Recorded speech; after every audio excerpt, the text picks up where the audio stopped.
Hello বন্ধু সকল, আশা করছি সকলে খুব ভালো আছেন। আমরাও খুব ভালো আছি। তাই আবারও বিভিন্ন বয়সের বিভিন্ন জায়গার মানুষগুলো একসাথে বেরিয়ে পড়েছি।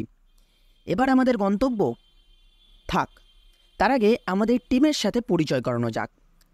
আমি মৈনাক, আর এই হলো হিমাদ্রি কুমার রয় সরকার, আমাদের সকলের প্রিয় মুন্নাদা।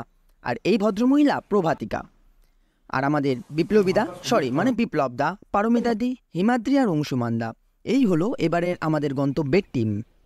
আমরা বোলপুরবাসী 4 জন চটজলদি লাঞ্চ সেরে নিয়ে অতিরিক্ত 60 টাকা খরচ করে মা তারা এক্সপ্রেসে চলে এলাম ব্যান্ডেল। সেখান থেকে 7:30-এর 15959 কামরূপ এক্সপ্রেস ধরে রওনা দিলাম গন্তব্যের দিকে।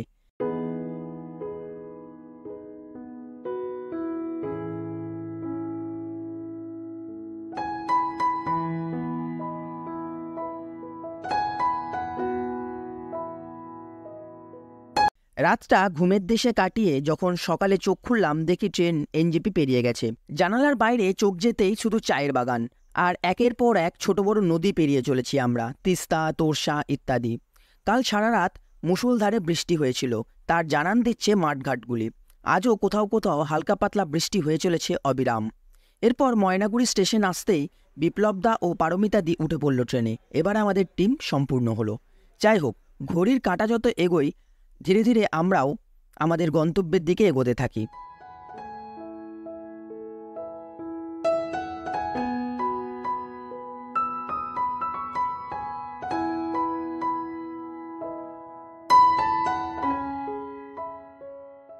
এরপর রাত্রি 10টা নাগাদ আমরা পৌঁছাই আমাদের গন্তব্য স্টেশন ডিমাপুরে। সাধারণত মানুষজন রাত্রিযাপনের জন্য ডিমাপুর স্টেশনের রিটায়ারিং রুমই প্রেফার করে, কিন্তু আমাদের বুক করতে দেরি হওয়ার কারণে আমরা সেটি পাইনি। তাই অগত্যা স্টেশনের বাইরের হোটেলই ভরসা। আমরা ছিলাম স্টেশন থেকে বেরিয়েই বাঁদিকে একটি হনুমান মন্দির চোখে পড়বে, একটু এগোলেই ফ্লাইওভার, তার পিছনে ছোট্ট একটি হোটেল, নাম ব্লুবার্ড। একটি রাত থাকার জন্য যথেষ্ট। পরিষ্কার পরিচ্ছন্ন একটি রুমে 3 জন আরাম করে থাকা যায়। আমাদের খরচা পড়েছিল জনপ্রতি 300 টাকা। পরের দিনের জন্য গাড়ি আগে থেকেই বলা ছিল, তাই সকালে উঠে গাড়ি খোঁজাখুঁজির তারা। 6টার মধ্যে গাড়ি লেগে যায় আমাদের হোটেলের সামনে। আমরা রেডি হয়ে ব্যাগ বেঁধে বেরোতে বেরোতে সকাল 7টা। আজ আমাদের গন্তব্য ডিমাপুর থেকে জাখামা, কিন্তু পথে আমরা ঘুরে নেব কোহিমা শহর ও বাজার, Kohima war cemetery, Kohima cathedral church, Kisama heritage village বা নাগা হেরিটেজ ভিলেজ। এরপর লাঞ্চ করে জাখামা। এই হলো আজকের আমাদের রুটিন।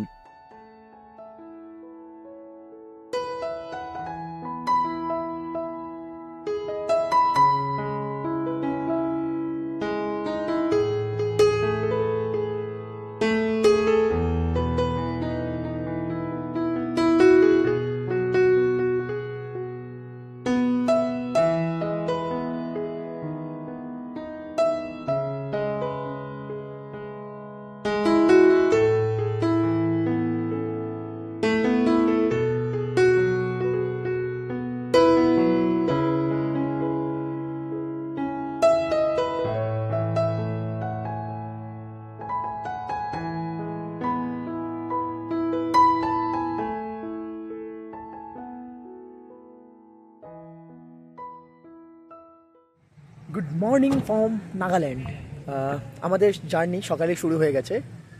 7:30-7টার মধ্যে আমরা বেরিয়ে গেছি ডিমাপুর থেকে, এবং সেখান থেকে আমরা গাড়ি নিয়ে এগিয়ে চললাম কোহিমার দিকে, এবং কোহিমাটা একটু ছোট্ট করে ঘোরাঘুরি করে তারপরে আমরা আমাদের ডেস্টিনেশনের দিকে এগিয়ে যাব।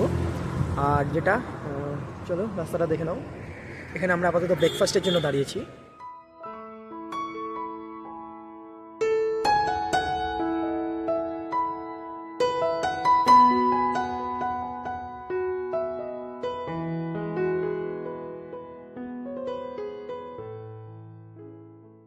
ব্রেকফাস্টে আমরা কেউ খেলাম লুচি সবজি, কেউ এগ ম্যাগি।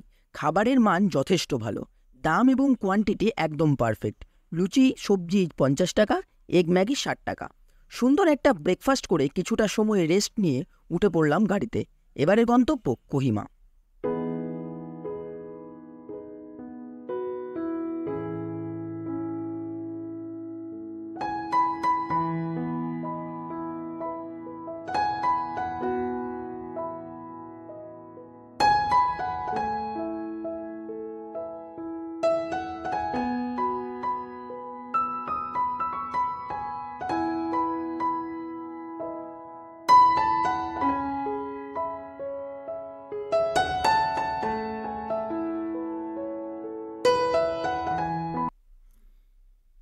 কেউহিরা। এই কোহিমা মূলত কেউহিরা নামেই পরিচিত ছিল। এই কেউহিরা নামের অনেক গল্প প্রচলিত আছে। তার মধ্যে একটি হলো কেউহি হলো এক প্রকার ফুল, আর রা কথার অর্থ হলো ভূমি, অর্থাৎ কেউহি ফুলে ভরা ভূমি। আঙ্গামি ভাষায় কেউহিরা ইংরেজদের মুখে বদলে হয়েছে আজকের কোহিমা। মাউন্ট জাফু রেঞ্জের পাদদেশে অবস্থিত 20 বর্গ কিলোমিটার বিস্তৃত কোহিমা জেলার সদর এবং নাগাল্যান্ড রাজ্যের রাজধানী শহর এই কোহিমা। কোহিমা গ্রাম 700 বছরেরও বেশি পুরনো এবং এশিয়ার দ্বিতীয় বৃহত্তম গ্রাম বলে মনে করা হয়।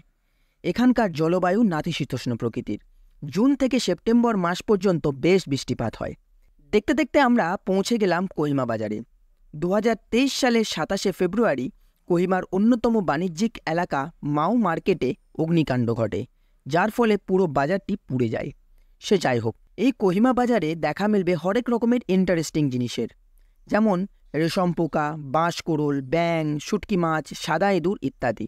সবই এখানে খাদ্য হিসাবে বিক্রি হয়। এছাড়া হরেক রকমের সবজি ও ফুলেরও দেখা মেলে, সেই সাথে ভেজ ননভেজ হরেক রকমের আচার।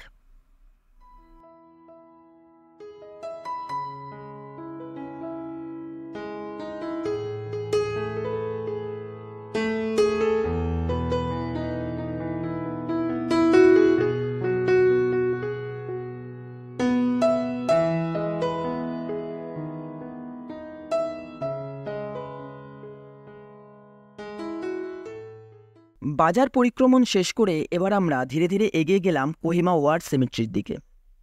তো এখন আমি দাঁড়িয়ে আছি কোহিমা ওয়ার সিমেট্রিতে। চলো ওয়ার সিমেট্রিটা একটু ঘুরে দেখি। কোহিমা ওয়ার সিমেট্রি 1944 সালে দ্বিতীয় বিশ্বযুদ্ধের সময় ইম্ফলের যুদ্ধের পর কোহিমার যুদ্ধে এখানেই জাপানি সৈন্যদের প্রথম পরাজয় ঘটে এবং ভারতে প্রবেশের সকল পরিকল্পনা শেষ হয়ে যায়।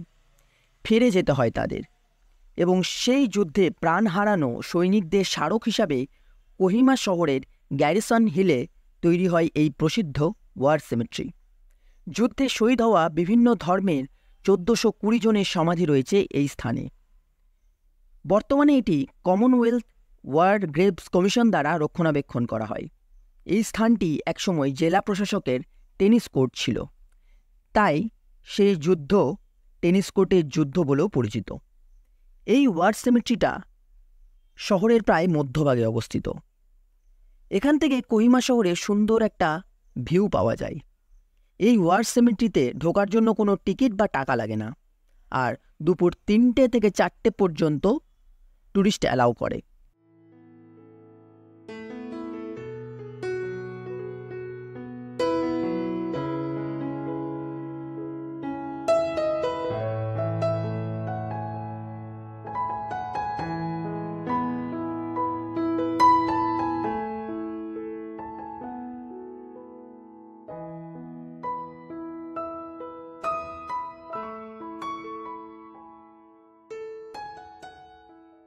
এরপর আমরা এগিয়ে গেলাম আমাদের পরবর্তী গন্তব্যের দিকে।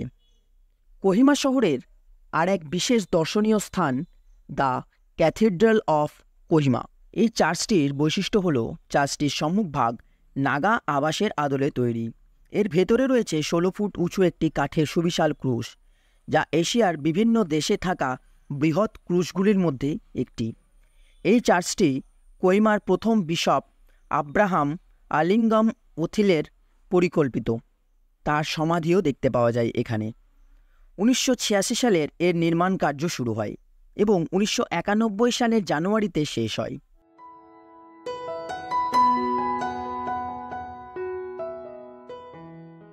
এই চার্চের ঠিক সামনাসামনি একটি ভিউ পয়েন্ট তৈরি হয়েছে বর্তমানে।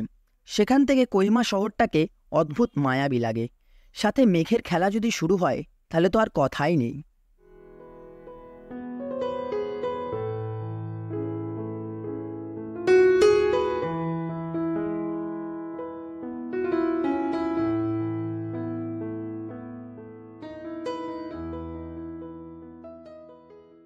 আমরা কোন সাত সকালে বেরিয়েছিলাম, এরপর সময় যে কোথায় থেকে কোথায় কেটে গেল আমরা কেউ টেরই পেলাম না। সে যাই হোক, এবার আমাদের গন্তব্য কোহিমা থেকে 10-12 কিলোমিটার দূরে অবস্থিত নাগা হেরিটেজ ভিলেজে। এটিকে কিসামা হেরিটেজ ভিলেজও বলা হয়। এই নামটি এসেছে কিগোয়েমা এবং ফেসামা এই নাম দুটি থেকে। এই স্থানটি হল মূলত বার্ষিক হর্নবিল উৎসব পালনের স্থান। এখানে দেখতে পাওয়া যায় নাগাল্যান্ডের 17টি জনজাতি গোষ্ঠীর বা মোরংয়ের তাদের কালচার, বাসস্থান ইত্যাদি, এক কথায় তাদের জীবনধারণের স্পষ্ট ছবি। এই গ্রামটি একটি মিউজিয়াম। বর্তমানে আসন্ন হর্নবিল ফেস্টিভ্যালের প্রস্তুতি পর্ব চলছে, তাই অবস্থা খুবই করুণ। তো আপাতত আছি নাগা হেরিটেজ ভিলেজে, কিসামাতে। তো চলো ঘুরে দেখি কিসামা নাগা হেরিটেজ ভিলেজ। এছাড়া এই গ্রামে সেকেন্ড ওয়ার্ল্ড ওয়ারের সময়কার একটি মিউজিয়ামও আছে, কিন্তু আজ সেটি বন্ধ ছিল। তো আমাদের সাথে তোমরাও ঘুরে নাও একটু গ্রামটি। এই গ্রামটিকে মিউজিয়াম বললেও ভুল হবে না। নাগাল্যান্ডে বসবাসকারী 16টি উপজাতি বা মোরংয়ের জীবনযাত্রার পরিচয় পাওয়া যায়। নাগাল্যান্ডের উপজাতিগুলির মধ্যে কয়েকটি হল আঙ্গামি, আও, কুকি, সুমি, পচুরি, রেংমা, এমখিউ, চ্যাং, তিকির ইত্যাদি। এখানে থাকা বাড়িগুলি প্রত্যেকটি একটি অন্যটির থেকে ভিন্ন এবং প্রতিটি বাড়ির সামনে শিকারের নিদর্শন দেখা মেলে। এছাড়াও এই গ্রামের আরও এক বিশেষ আকর্ষণ হল হর্নবিল ফেস্টিভ্যাল।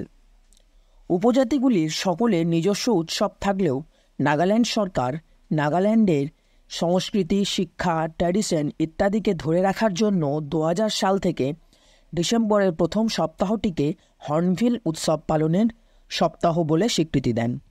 এই হর্নবিল হল ধনেশ পাখি। এই উৎসবে দেখতে পাওয়া যায় নাগাল্যান্ডে ট্র্যাডিশনাল নাচ, গান, বিভিন্ন রকমের খেলা ইত্যাদি। এখানে উৎসবের সময় থাকার ব্যবস্থা করা হয়।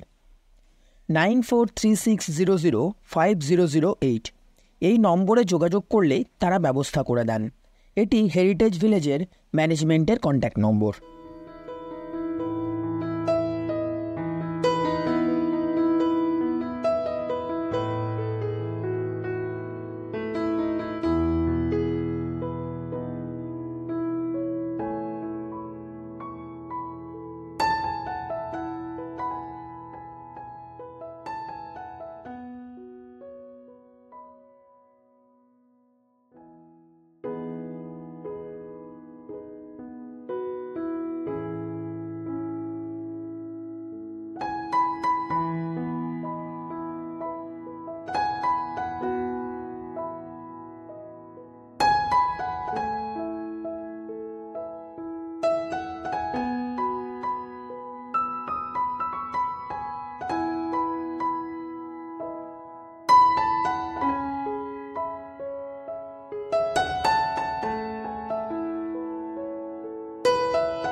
লাঞ্চ পর্ব তো শেষ হলো, এবার পালা বাড়ি ফেরা।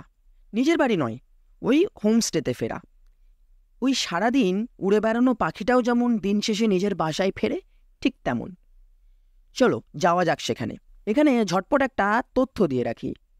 ডিমাপুর থেকে সাইট সিন করে জাখামা পর্যন্ত 7 সিটার গাড়িতে আমাদের খরচ পড়েছিল 4500 টাকা। সাইট সিনের ক্ষেত্রে কোথাও কিন্তু কোনো বাধা ধরার সময় নেই।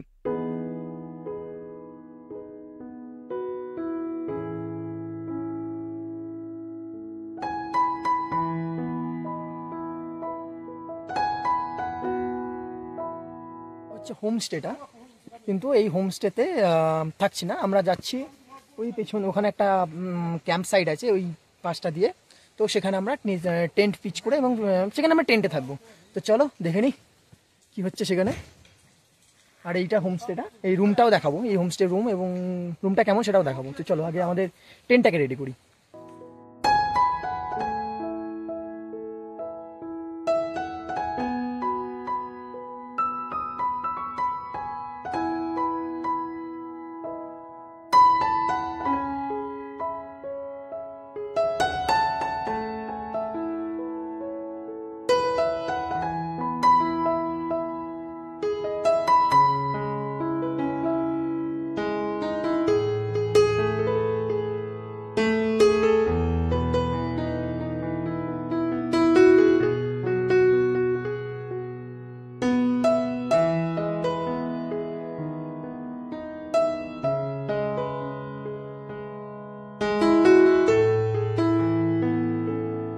এবার আমরা পৌঁছে গেলাম আমাদের রাত্রিযাপনের জায়গা জাখামার হিলফুট হোমস্টেতে। এখানে রুমের পাশাপাশি টেন্টে থাকারও ব্যবস্থা আছে। খরচ দুটোরই আলাদা আলাদা। নিজেদের টেন্ট থাকলে পিচ করতে দেন তারা, সেক্ষেত্রে খরচ ভিন্ন। আমরা একটি টেন্ট নিয়ে গেছিলাম, তো চলো সেটা আগে রেডি করে নিই, আর তার সাথে খরচের গল্পটাও বলি। এখানে রুমে থাকার জন্য 800 টাকা জন প্রতি, রাত্রিরে চিকেন ডিনার ও সকালের ব্রেকফাস্ট কম্পালসারি। টেন্টে থাকলে সেটি হয়ে যায় 700, বাকি সব সেম। আর নিজের টেন্ট হলে পিচ করার জন্য দিতে হয় 300 টাকা এবং ডিনারের জন্য আলাদা করে 250 টাকা। আর সকালের ব্রেকফাস্ট কম্পালসারি। মোট খরচ 550 টাকা। ম্যাট, চাদর, ব্ল্যাঙ্কেট এসব ওনারাই প্রোভাইড করে দেন। টেন্ট পিচ করে ফ্রেশ হতে হতে দেখি হোমস্টের দিদি চা নিয়ে হাজির। এটাও কিন্তু কম্পালসারি। এই হোমস্টের ডিটেলস ডেসক্রিপশন বক্সে দিয়ে দেবো, আপনারা চেক করে নেবেন। চা পর্ব শেষ করে আশেপাশটা বেরোলাম একটু ঘুরতে। এখানে নেটওয়ার্ক এবং ইলেকট্রিসিটি দুটোর কোনোটিরই অভাব নেই। আদার্স কোনো প্ল্যান ছাড়াও এই গ্রামে কটা দিন অনায়াসেই কাটিয়ে দেওয়া যায়।